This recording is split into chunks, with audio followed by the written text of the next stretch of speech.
Artificial intelligence AI എന്ന് പറയുന്ന ആ ഒരു പുതിയ നിർമ്മിത ബുദ്ധി മനുഷ്യനെയും മനുഷ്യജാതിയെയും പിടിച്ചടക്കിക്കൊണ്ടിരിക്കുകയാണ്. എന്നാൽ ബാബേൽ ഗോപുരം തകർന്നു വീണതുപോലെ തന്നെ AI തകർന്നു പോകും എന്നുള്ളത് ബൈബിളിൻ്റെ അടിസ്ഥാനത്തിൽ പറയുവാനായി താല്പര്യപ്പെടുകയാണ്. കാരണം ബാബേൽ ഗോപുരത്തിൻ്റെ പദ്ധതികൾ എങ്ങനെയാണോ അത് ഈ ഭൂമിയിൽ സംഭവിച്ചത്, അതുപോലെ തന്നെയാണ് AI പദ്ധതികൾ ഈ ഭൂമിയെ അതിനെ പിടിച്ചടക്കി വാഴുന്നതിന് വേണ്ടി സഞ്ചരിച്ചുകൊണ്ടിരിക്കുന്നത്. എന്താണ് ബാബേൽ ഗോപുരം? മനുഷ്യൻ്റെ ബുദ്ധിയെയും ശക്തിയെയും കപ്പാസിറ്റിയെയും മറികടന്ന് സഞ്ചരിച്ച മനുഷ്യൻ്റെ ഏറ്റവും വലിയ ചരിത്രത്തിലെ ഒരു കൺസ്ട്രക്ഷൻ പ്രോജക്റ്റ് ആയിരുന്നു ബാബേൽ ഗോപുരം എന്ന് പറയുന്ന ആ ഗോപുരം. ഉൽപ്പത്തി പുസ്തകം 11-ാം അധ്യായത്തിൽ നിന്നാണ് ബാബേൽ ഗോപുരത്തിൻ്റെ പണിയെക്കുറിച്ച് നമ്മൾ മനസ്സിലാക്കുന്നത്. BC 2400-നും BC 2200-നും ഇടയിൽ ഇത് സംഭവിച്ചു എന്ന് നമുക്ക് കരുതാം. അന്ന് ലോകത്തിൽ എല്ലായിടത്തും ഒരേ ഭാഷയായിരുന്നു സംസാരിച്ചതെന്നും ലോകത്തിലെ എല്ലാവരും ഒരുപോലെ താമസിച്ചുവെന്നും നമ്മൾ വചനത്തിലൂടെ മനസ്സിലാക്കുന്ന കാര്യമാണ്. ഈ വലിയ കൺസ്ട്രക്ഷൻ നടന്ന ലൊക്കേഷൻ എന്ന് പറയുന്നത് ഷീനാർ എന്ന് പറയുന്ന ഒരു സമഭൂമിയായിരുന്നു. പഴയ ബാബിലോൺ സ്ഥിതി ചെയ്തിരുന്ന സ്ഥലം. ബാബേൽ എന്നുള്ള പദത്തിൻ്റെ അർത്ഥം കൺഫ്യൂഷൻ എന്നുള്ളതാണ്, ആശയക്കുഴപ്പം എന്നുള്ളതാണ്, കലക്കം എന്നുള്ളതാണ്. ചിലർ ഇതിൻ്റെ അർത്ഥം എന്ന് പറയുന്നത് ഗേറ്റ് ഓഫ് ഗോഡ്, ദൈവത്തിൻ്റെ വാതിൽ എന്നുള്ള ആ ഒരു അർത്ഥത്തിലും ഇത് മനസ്സിലാക്കുന്നവരുണ്ട്. ഇവിടെ നമ്മൾ പ്രധാനമായും കാണുന്നത് ഭൂമിയിലുള്ള എല്ലാവരും ഒരുമിച്ച് കൂടി ഒരു കൂടിയാലോചന നടത്തി ഒരു തീരുമാനമെടുക്കുകയാണ്. ഈ ഭൂമിയിൽ ഒരു വലിയ പട്ടണം ഉണ്ടാക്കണം. ഒരു പട്ടണം മാത്രമല്ല, ആകാശത്തോളം സ്വർഗത്തോളം എത്തുന്ന ഒരു ഗോപുരവും അതിൻ്റെ കൂടെ പണിയണം. ദി ബുക്ക് ഓഫ് ജൂബിലി പറയുന്നത് ഏകദേശം 2.5 കിലോമീറ്റർ ഉയരത്തിൽ ഈ ബാബേൽ ഗോപുരം ഉയർന്നു എന്നുള്ളതാണ്. മനുഷ്യൻ്റെ പ്രൈഡ്, അഹങ്കാരം, സ്വാശ്രയം, ദൈവത്തോടൊപ്പം എത്തുവാനുള്ള ആഗ്രഹം, ഇതിനെയെല്ലാം പ്രകടമാക്കുന്ന ഒരു വലിയ കൺസ്ട്രക്ഷൻ ആയിരുന്നു ബാബേൽ ഗോപുരത്തിൻ്റെ പണി എന്ന് പറയുന്നത്. ദൈവത്തിന് മാത്രമുള്ള ഒരു ജ്ഞാനമുണ്ട്, ദൈവത്തിന് മാത്രമുള്ള ഒരു കപ്പാസിറ്റി ഉണ്ട്. ആ ജ്ഞാനത്തിലേക്കും കപ്പാസിറ്റിയിലേക്കും പ്രാചീന മനുഷ്യർ സഞ്ചരിച്ച ഒരു കഥയാണ് ബാബേലിൻ്റെ കഥ, ആ ഗോപുരത്തിൻ്റെ ആ കൺസ്ട്രക്ഷൻ്റെ കഥ എന്ന് പറയുന്നത്. അവർ ചിതറിപ്പോകാതിരിക്കുന്നതിന് വേണ്ടി ഒരു പട്ടണം പണിയുക, ആകാശത്തോളം എത്തുന്നതിന് വേണ്ടി ഒരു പട്ടണം പണിയുക, നമുക്ക് ഒരു പേര് ഉണ്ടാക്കുന്നതിന് വേണ്ടി ഒരു പട്ടണം പണിയുക. ഇതായിരുന്നു ഉൽപ്പത്തി പുസ്തകം 11-ാം അധ്യായത്തിൽ നിന്ന് ബാബേൽ ഗോപുരത്തിൻ്റെ ആ ഉള്ളടക്കം, അല്ലെങ്കിൽ ആ മനുഷ്യരുടെ ആഗ്രഹം എന്ന് പറയുന്നത്. എന്നാൽ സംഭവിച്ചത് മറ്റൊന്നായിരുന്നു. മനുഷ്യരുടെ ഈ പണി കാണുന്നതിന് വേണ്ടി ദൈവം ഭൂമിയിലേക്ക് ഇറങ്ങി വരുന്ന ഒരു കാഴ്ചയാണ് ഉൽപ്പത്തി പുസ്തകം 11-ാം അധ്യായത്തിൽ നമ്മൾ കാണുന്നത്. അവിടെ നമ്മൾ കാണുന്ന ആ ഒരു റിപ്പോർട്ടിൻ്റെ അടിസ്ഥാനത്തിൽ അവിടെ ഇങ്ങനെയാണ് വായിക്കുന്നത്: അപ്പോൾ യഹോവ ഇതാ ജനം ഒന്ന്, അവർക്കെല്ലാവർക്കും ഭാഷയും ഒന്ന്, ഇതും അവർ ചെയ്തു തുടങ്ങുന്നു, അവർ ചെയ്യുവാൻ നിരൂപിക്കുന്നതൊന്നും അവർക്ക് അസാധ്യമാകുകയില്ല. വരുവിൻ നാം ഇറങ്ങിച്ചെന്ന് അവർ തമ്മിൽ ഭാഷ തിരിച്ചറിയാതിരിപ്പാൻ അവരുടെ ഭാഷ കലക്കിക്കളക എന്ന് അരുളി ചെയ്തു. അങ്ങനെ യഹോവ അവരെ അവിടെ നിന്ന് ഭൂതലത്തിലെങ്ങും ചിഹ്നിച്ചു, അവർ പട്ടണം പണിയുന്നത് വിട്ടുകളഞ്ഞു. ഉൽപ്പത്തി പുസ്തകത്തിൽ നമ്മൾ കാണുന്നത് എങ്ങനെയാണ് ഇത്രയും വലിയൊരു പട്ടണം, ഇത്രയും വലിയൊരു ഗോപുരം, അതിൻ്റെ പൂർത്തീകരണത്തിലേക്ക് അവർ ചെല്ലുന്നതിന് മുമ്പ് തന്നെ ദൈവം ഈ ഭൂമിയിൽ ഇറങ്ങി വന്ന് മനുഷ്യരുടെ ഭാഷ കലക്കിക്കളഞ്ഞു എന്നുള്ളത് തന്നെയാണ്. അങ്ങനെ ഇഷ്ടികയും പശമണ്ണും കൊണ്ട് ഉയർത്തിയ ബാബേൽ ഗോപുരത്തിൻ്റെ പണി അവസാനിക്കുന്നതാണ് നമ്മൾ ബൈബിളിൽ നിന്ന് മനസ്സിലാക്കുന്ന കാര്യം. ഇതുപോലെ തന്നെ ബാബേൽ ഗോപുരത്തിന് സമാനമായ, അല്ലെങ്കിൽ അതിനേക്കാളും വലിയ ഒരു പണി ഈ ഭൂമിയിൽ നടന്നുകൊണ്ടിരിക്കുകയാണ്. ആ പണി മറ്റൊന്നുമല്ല, ആർട്ടിഫിഷ്യൽ ഇൻ്റലിജൻസ് എന്ന് പറയുന്ന, നമ്മൾ പോലും കാണാത്ത ഒരു വലിയ പണി നമ്മളുടെ ഈ സമൂഹത്തിൽ ഉയർന്നുകൊണ്ടിരിക്കുകയാണ്. നമ്മളെ സംബന്ധിച്ച് അത് വളരെ സൗകര്യാർത്ഥം, നമ്മുടെ ഫോണിലും കമ്പ്യൂട്ടറിലും നമ്മൾ പോകുന്ന ഇടത്തെല്ലാം നമ്മൾ ഉപയോഗിക്കുന്ന ഒരു കാര്യമായി നമ്മുടെ മുൻപിൽ നമ്മുടെ സൗകര്യാർത്ഥം നിലനിൽക്കുന്നു. എങ്കിലും ദൈവവചനത്തിൻ്റെ അടിസ്ഥാനത്തിൽ ബാബേൽ ഗോപുരവുമായി ആർട്ടിഫിഷ്യൽ ഇൻ്റലിജൻസിന് വളരെ വലിയ ഒരു ബന്ധമുണ്ട്. ആ ബന്ധം എന്ന് പറയുന്നത് മനുഷ്യനെ ഒന്നാക്കുന്ന ഒരു പണി, മനുഷ്യനെ ഒരുമിച്ച് നിർത്തുന്ന, ദൈവത്തോളം അല്ലെങ്കിൽ മനുഷ്യൻ്റെ കപ്പാസിറ്റിക്ക്, ഹ്യൂമൻ ഇൻ്റലിജൻസിനും അപ്പുറത്ത് സഞ്ചരിക്കുന്ന ഒരു ബുദ്ധി, ഹ്യൂമൻ ഇൻ്റലിജൻസിൻ്റെയും കപ്പാസിറ്റിയെയും മറികടക്കുന്ന മറ്റൊരു ശക്തി, മനുഷ്യൻ്റെ ബുദ്ധി കൊണ്ട് അപ്രാപ്യമായ, മനുഷ്യൻ്റെ ശക്തി കൊണ്ടും റീച്ച് കൊണ്ടും അപ്രാപ്യമായ ഒരു മേഖലയെ സ്വായത്തമാക്കുന്ന രീതിയിലുള്ള ഒരു വലിയ പണി നമ്മുടെ ചുറ്റിനും നടന്നുകൊണ്ടിരിക്കുകയാണ്. അതെ, ഇന്ന് നമ്മളുടെ നടുവിൽ ഉയരുന്ന ബാബേൽ ഗോപുരമാണ് ആർട്ടിഫിഷ്യൽ ഇൻ്റലിജൻസ് എന്ന് പറയുന്ന ആ ഒരു കാര്യം. നിർമ്മിത ബുദ്ധിയില്ലാതെ ഇന്ന് ഈ ലോകം സഞ്ചരിക്കാൻ പറ്റാത്ത അവസ്ഥയിലായി.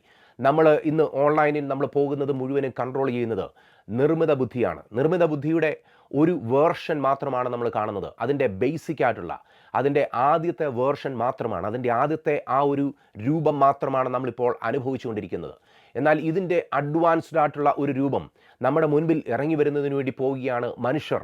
അതിൻ്റെ പുറകിലുള്ള പണിപ്പുരയിലാണ്. മനുഷ്യൻ്റെ ബുദ്ധിയെ സർപ്പാസ് ചെയ്യുന്ന മറികടക്കുന്ന ഒരു ബുദ്ധി, ഹ്യൂമൻ ഇൻ്റലിജൻസ് ആയിരുന്നു ഇതുവരെയും ഉണ്ടായിരുന്നത്. എന്നാൽ ഇപ്പോൾ ആർട്ടിഫിഷ്യൽ ഇൻ്റലിജൻസ് മനുഷ്യൻ്റെ ബുദ്ധിയല്ല, മനുഷ്യൻ ഉണ്ടാക്കിയ നിർമ്മിത ബുദ്ധി, ആർട്ടിഫിഷ്യൽ ബുദ്ധിയുടെ കാലഘട്ടത്തിൽ നമ്മളിപ്പോൾ ജീവിക്കുകയാണ്. നമ്മുടെ തലച്ചോറിനും അപ്പുറത്തുള്ള കാൽക്കുലേഷൻസ്, മാനവജാതിയുടെ ചരിത്രത്തിൽ ഇതുവരെയും മനുഷ്യൻ കടക്കാത്ത ചില നിഗമനങ്ങളിലേക്കും കണ്ടുപിടുത്തങ്ങളിലേക്കും കാൽക്കുലേഷൻസിലേക്കും മനുഷ്യർ നടന്നെടുത്തുകൊണ്ടിരിക്കുകയാണ്. ഇപ്പോൾ നമ്മൾ കണ്ടുകൊണ്ടിരിക്കുന്നത് ആർട്ടിഫിഷ്യൽ ഇൻ്റലിജൻസ് ആണ്. അത് പ്രത്യേക ജോലികൾക്ക് വേണ്ടി നമ്മൾ ഉപയോഗിക്കുന്ന ഒരു നിർമ്മിത ബുദ്ധിയാണ്.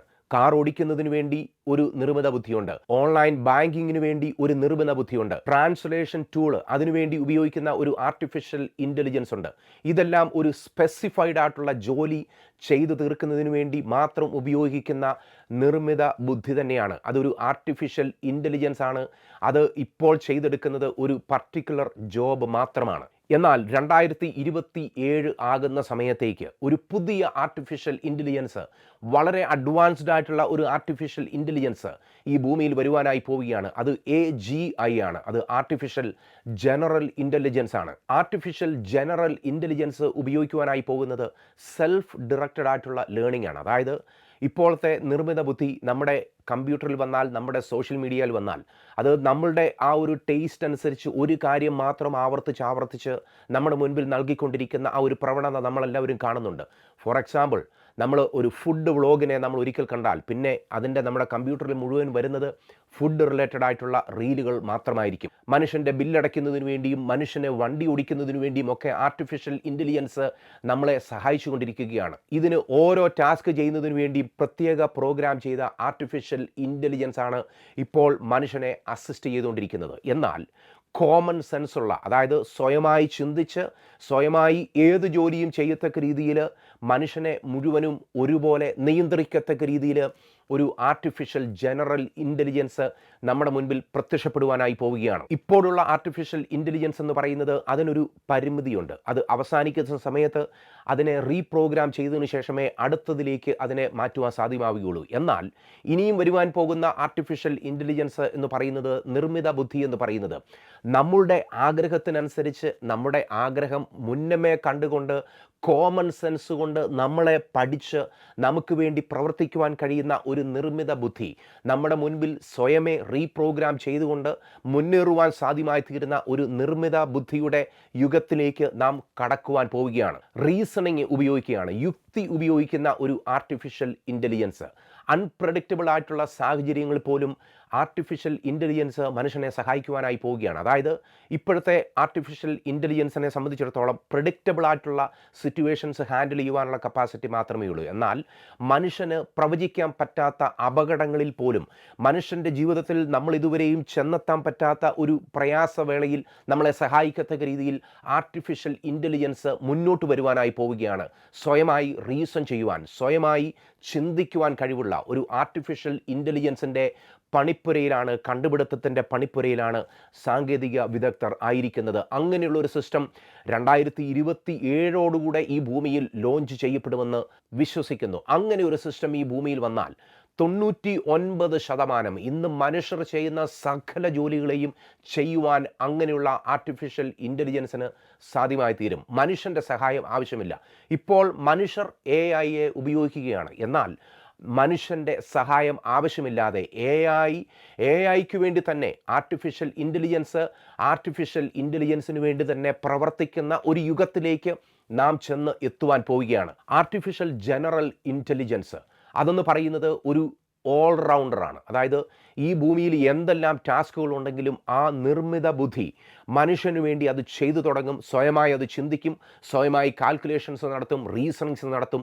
ഒരു മനുഷ്യന് സ്വയമായി ജീവിക്കുവാൻ വേറെ ഒരു ഓഫീസറുടെയോ വേറെ ഒന്നിൻ്റെയും സഹായമില്ലാതെ മനുഷ്യന് ഇൻഡിപെൻഡൻ്റ് ആയിട്ട് ജീവിക്കുന്നതിന് വേണ്ടി ഉള്ള ഒരു പുതിയ സിസ്റ്റം ഈ ഭൂമിയിൽ വരുന്നതിന് വേണ്ടി പോവുകയാണ്. ഇതൊരു നല്ല കാര്യമല്ലേ എന്ന് നമുക്ക് ചിന്തിച്ചേക്കാം.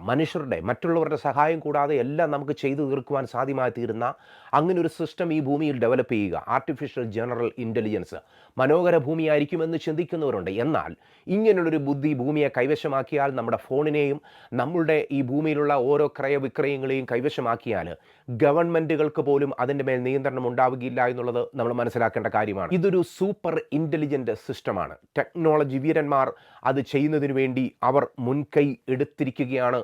അവർ ഇങ്ങനെയുള്ളൊരു സിസ്റ്റത്തെ ഇൻട്രൊഡ്യൂസ് ചെയ്യുന്നതിന് വേണ്ടിയുള്ള പണിപ്പുരയിലാണായിരിക്കുന്നത്. ഇവിടെ നിർണായകമായ ഒരു കാര്യമുണ്ട്. മനുഷ്യർ ഒരിക്കൽ കൂടെ ദൈവത്തിന് മാത്രം വെച്ചിട്ടുള്ള ചില ബൗണ്ടറികൾ അതിനപ്പുറത്തേക്ക് ക്രോസ് ചെയ്യുന്നതിന് വേണ്ടി മനുഷ്യർ വെമ്പൽ കൊള്ളുകയാണ്. ദൈവത്തിന് മാത്രം സാധ്യമാകുന്ന ചില ബുദ്ധിയുണ്ട്. ദൈവത്തിൻ്റെ മാത്രം ബൗണ്ടറിയിൽ ഇരിക്കുന്ന ചില കാര്യങ്ങളുണ്ട്. ബാബേൽ ഗോപുരം പണിത സമയത്ത് മനുഷ്യർ ക്രോസ് ചെയ്തതും അതുതന്നെയാണ്. ദൈവത്തെ പോലെ ആകുന്നതിനു വേണ്ടി അതെ ഈ ഭൂമിയിൽ മനുഷ്യന് അപ്രാപ്യമായ ഒന്നുമില്ല എന്നുള്ള നിലയിൽ മനുഷ്യൻ ചിന്തിക്കുന്നതിനപ്പുറം മനുഷ്യന് വേണ്ടി ചിന്തിക്കുന്ന ഒരു ബുദ്ധി അതെ ഒരു ബാബേൽ ഗോപുരം പോലെ നമ്മുടെ മുൻപിൽ നമ്മുടെ നടുവിൽ ഉയർന്നുകൊണ്ടിരിക്കുകയാണ്. ഒറ്റ ഭാഷ സംസാരിച്ചുകൊണ്ട് BC 2200 ദൈവത്തിനെതിരെ ബാബേൽ ഗോപുരം ഉയർത്തിയതുപോലെ ഇന്ന് കമ്പ്യൂട്ടറിൻ്റെ ആർട്ടിഫിഷ്യൽ ഇൻ്റലിജൻസ് ഭാഷ മാത്രം, ആ ഒരേ ഭാഷ മാത്രം മനുഷ്യന് സംസാര വിധേയമാക്കി. നമ്മുടെ മദർ ടങ്, നമ്മുടെ മാതൃഭാഷയ്ക്ക് പോലും വേണ്ടത്ര റോളില്ലാത്ത രീതിയിൽ ഒരു ആർട്ടിഫിഷ്യൽ ഇൻ്റലിജൻസ് നമ്മുടെ ഭാഷയെ പോലും ടേക്ക് ഓവർ ചെയ്യുന്ന ഒരു കാലഘട്ടത്തിലാണ് നമ്മൾ ജീവിക്കുവാനായി പോകുന്നത്. അതേ മനുഷ്യൻ യുണൈറ്റഡ് ആകുവാൻ പോകുന്ന ആ ഭാഷയെന്ന് പറയുന്നത് കമ്പ്യൂട്ടറിൻ്റെ ഭാഷയായിരിക്കും. ഏറ്റവും പ്രധാനപ്പെട്ട ഒരു കാര്യം എന്ന് പറയുന്നത്, നാം പോലും അറിയാതെ നമ്മളുടെ ഫോണുകളും കമ്പ്യൂട്ടറുകളും എല്ലാം ഈ ഒരു ഗോപുരം പണിയുന്നതിൻ്റെ ഭാഗമായി കഴിഞ്ഞു എന്നുള്ളത് തന്നെയാണ്. നിങ്ങൾ വിചാരിക്കും, നിങ്ങൾ പറയും, ഇല്ല ഞാൻ ഫേസ്ബുക്ക് മാത്രമേ കാണുന്നുള്ളൂ, റീലുകൾ മാത്രമേ കാണുന്നുള്ളൂ. നിങ്ങളുടെ ഫോൺ, നിങ്ങളുടെ എല്ലാം തന്നെ ഇപ്പോൾ ആർട്ടിഫിഷ്യൽ ഇൻ്റലിജൻസിന് കൈമാറി കഴിഞ്ഞിരിക്കുകയാണ്. ആർട്ടിഫിഷ്യൽ ഇൻ്റലിജൻസ് ഉപയോഗിക്കാത്ത ഒരു സിസ്റ്റവും ഒരു ഗവൺമെൻറ്റുകളും ഇന്ന് ഭൂമിയിലില്ല എന്നുള്ളത് നമ്മൾ മനസ്സിലാക്കേണ്ട കാര്യമാണ്. അങ്ങനെയെങ്കിൽ ഈ പണിക്ക് നമ്മൾ നമ്മുടെ സകലതും സമർപ്പിച്ചിരിക്കുകയാണ്. ബാബേലിൽ അന്ന് പണിത ഗോപുരം എന്ന് പറയുന്നത് മണ്ണും ചുടുകട്ടയുമായിരുന്നുവെങ്കിൽ ഇന്ന് നമ്മൾ കൊടുത്തിരിക്കുന്നത് നമ്മുടെ ഫോണും നമ്മുടെ കമ്പ്യൂട്ടറുകളും നമ്മുടെ വാഹനങ്ങളുമാണ്. നമ്മൾ ഉപയോഗിക്കുന്ന സകലതും ആർട്ടിഫിഷ്യൽ ഇൻ്റലിജൻസിന് നമ്മൾ കൈമാറ്റം ചെയ്തിരിക്കുകയാണ്. എന്നാൽ നമ്മളെയും കൂടെ ഉപയോഗിച്ച് ഉയർന്നു കയറുന്ന ഈ പണി ഒരിക്കൽ തകരുക തന്നെ ചെയ്യും എന്നുള്ളത് നമ്മൾ മനസ്സിലാക്കേണ്ടതായിട്ടുണ്ട്. നമുക്കിതിനകത്ത് ഇന്ന് രക്ഷപ്പെടുവാൻ സാധ്യമാവുകയില്ല. നമ്മുടെ ജോലി സ്ഥലത്തുമൊക്കെ ആർട്ടിഫിഷ്യൽ ഇൻ്റലിജൻസ്, നമ്മൾ ജോലി ചെയ്യുവാനായി എവിടെ പോയെന്ന് പറഞ്ഞാലും ശരി, അവിടെയെല്ലാം ആർട്ടിഫിഷ്യൽ ഇൻ്റലിജൻസ് ഇപ്പോൾ ടേക്ക് ഓവർ ചെയ്തിരിക്കുകയാണ്. ഇനിയും ഇതിൻ്റെ അഡ്വാൻസ് ലെവലിലേക്ക് മനുഷ്യർ സഞ്ചരിക്കുവാനായി പോവുകയാണ്. അന്നേരം നമുക്ക് നോ പറയുവാൻ സാധ്യമാവുകയില്ല. ജോലി അവസാനിപ്പിക്കേണ്ടതായിട്ട് വരും. അങ്ങനെയൊന്നും നമ്മൾ പെട്ടെന്നൊന്നും നമ്മുടെ ജോലിയൊന്നും റിസൈൻ ചെയ്യുകയല്ലോ അല്ലേ.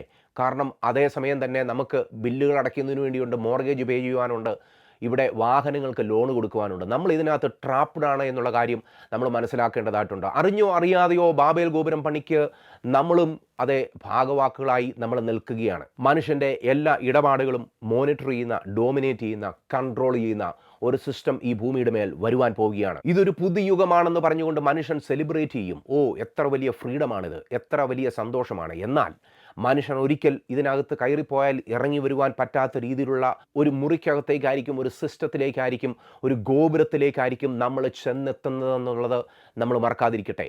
മനുഷ്യർ പറയുന്നത് ഇത് പുതിയ യുഗമാണെന്ന്, എന്നാൽ ദൈവത്തിൻ്റെ വചനം പറയുന്നത് ഇത് അന്ത്യകാലമാണെന്ന്. അന്ത്യകാലം എന്ന് പറയുന്ന സമയത്ത് അവിടെ സംഭവിക്കുവാൻ പോകുന്ന കാര്യം എന്ന് പറയുന്നത് ഇത് നോഹയുടെ പോലെ ഉള്ളൊരു കാലമാണ്.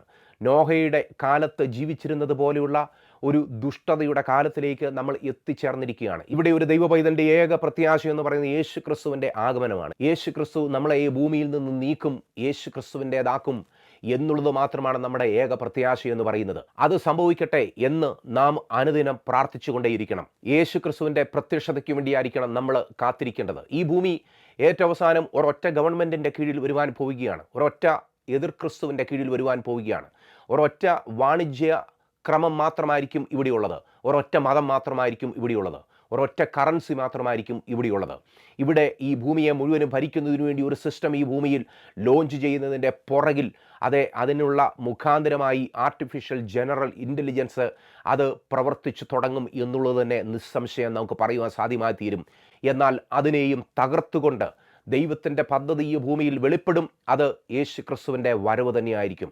യേശു ക്രിസ്തു രാജാതി രാജാവും കർത്താതി കർത്താവുമായി ഈ ഭൂമിയിൽ പ്രത്യക്ഷപ്പെടും എന്നുള്ളത് തന്നെയാണ്. ഈ ഭൂമിയിലെ മനുഷ്യൻ്റെ സകല നിർമ്മിത ബുദ്ധികളെയും ആർട്ടിഫിഷ്യൽ ഇൻ്റലിജൻസിനെയും നിർമ്മിച്ചുകൊണ്ടിരിക്കുന്ന ബാബേൽ ഗോപുരത്തെയും തകർത്ത് കളഞ്ഞുകൊണ്ട് യേശുക്രിസ്തുവിൻ്റെ രാജ്യം ഈ ഭൂമിയിൽ സ്ഥാപിതമാകും എന്നുള്ളത് നമ്മൾ മനസ്സിലാക്കേണ്ട കാര്യമാണ്. എന്നാൽ ഏറ്റവും പ്രധാനപ്പെട്ട ഒരു വാണിങ് മത്തായിയുടെ സുവിശേഷം 24-ാം അധ്യായത്തിലുണ്ട്. അതിൻ്റെ 37-ാമത്തെ വാക്യം ഇങ്ങനെയാണ് പറയുന്നത്: നോഹയുടെ കാലം പോലെ തന്നെ മനുഷ്യപുത്രൻ്റെ വരവും ആകും. ജലപ്രളയത്തിന് മുൻപുള്ള കാലത്ത് നോഹ പെട്ടകത്തിൽ കയറിയ നാൾ വരെ അവർ തിന്നും കുടിച്ചും വിവാഹം കഴിച്ചും വിവാഹത്തിന് കൊടുത്തും പോന്നു. ജലപ്രളയം വന്ന് എല്ലാവരെയും നീക്കിക്കളയുവോളം അവർ അറിഞ്ഞതുമില്ല. മനുഷ്യപുത്രൻ്റെ വരവും അങ്ങനെ തന്നെയാകും. അന്ന് 2 പേർ വയലിലിരിക്കും, ഒരുത്തനെ കൈക്കൊള്ളും, മറ്റവനെ ഉപേക്ഷിക്കും. 2 പേർ ഒരു തിരിക്കല്ലിൽ പൊടിച്ചുകൊണ്ടിരിക്കും, ഒരുത്തിയെ കൈക്കൊള്ളും, മറ്റവളെ ഉപേക്ഷിക്കും. ഒരു കൂട്ടരെ സംബന്ധിച്ചിടത്തോളം അതിദാരുണമാണ് ആ സംഭവം. എന്നാൽ ഒരു കൂട്ടരെ സംബന്ധിച്ചിടത്തോളം അത് അവരുടെ പുതുയുഗമാണ്, പ്രത്യാശയുടെ യുഗമാണ്. അത് യേശു ക്രിസ്തുവിനെ ഹൃദയത്തിൽ കൈക്കൊണ്ടവരെ കുറിച്ചാണ് ദൈവത്തിൻ്റെ വചനം പറയുന്നത്. നിങ്ങൾക്ക് ഇതുവരെയും അങ്ങനെയുള്ളൊരു അവസരം ഉണ്ടായിട്ടില്ലെന്നുണ്ടെങ്കിൽ, അങ്ങനെ ഒരു ഭാഗ്യം ഉണ്ടായിട്ടില്ലെന്നുണ്ടെങ്കിൽ, ഈ വചനം കേട്ടുകൊണ്ടിരിക്കുന്ന സമയത്ത് തന്നെ നിങ്ങൾ യേശുവിനെ നിങ്ങളുടെ ഹൃദയത്തിൽ സ്വീകരിച്ചാലും, നിങ്ങളുടെ എല്ലാ പാപവഴികളെയും ഏറ്റുപറഞ്ഞ് ഉപേക്ഷിച്ച് യേശു ക്രിസ്തുവിൻ്റെ അടുത്ത് വന്ന് ദൈവം നിങ്ങൾക്ക് നൽകുന്ന ആ നീതി യേശു ക്രിസ്തുവിലൂടെ സ്വീകരിച്ചതിന് ശേഷം യേശു ക്രിസ്തുവിനെ നിങ്ങളുടെ ഹൃദയത്തിൽ രക്ഷിതാവും കർത്താവുമായി സ്വീകരിച്ച് ഒരു ദൈവ പൈതലാകുക. പെട്ടകത്തിൻ്റെ വാതിൽ അടയ്ക്കുവാൻ സമയമായി. ദൈവം ബാബേൽ ഗോപുരത്തെ തകർക്കുന്നതിന് വേണ്ടി സമയമായിരിക്കുന്നു. ദൈവത്തിൻ്റെ കാലൊച്ച നാം കേട്ടുകൊണ്ടിരിക്കുന്നു. യേശു ക്രിസ്തുവിൻ്റെ കാലൊച്ച നമ്മുടെ കാതുകളിൽ മുഴങ്ങുകയാണ്. അത് ഓരോ രീതിയിലും അത് നമ്മുടെ മുൻപിൽ സംഭവിച്ചുകൊണ്ടിരിക്കുമ്പോൾ അതെ, നമ്മളും അതിനൊരു ചെറിയ ഭാഗമായി കഴിഞ്ഞിരിക്കുകയാണ്. എന്നാൽ നമുക്കൊരു വിടുതലുണ്ട്, വീണ്ടെടുപ്പുണ്ട് എന്നുള്ളത് തന്നെയാണ് ദൈവവചനം നമ്മളോട് പറയുന്ന പ്രത്യാശയുടെ സന്ദേശം എന്ന് പറയുന്നത്.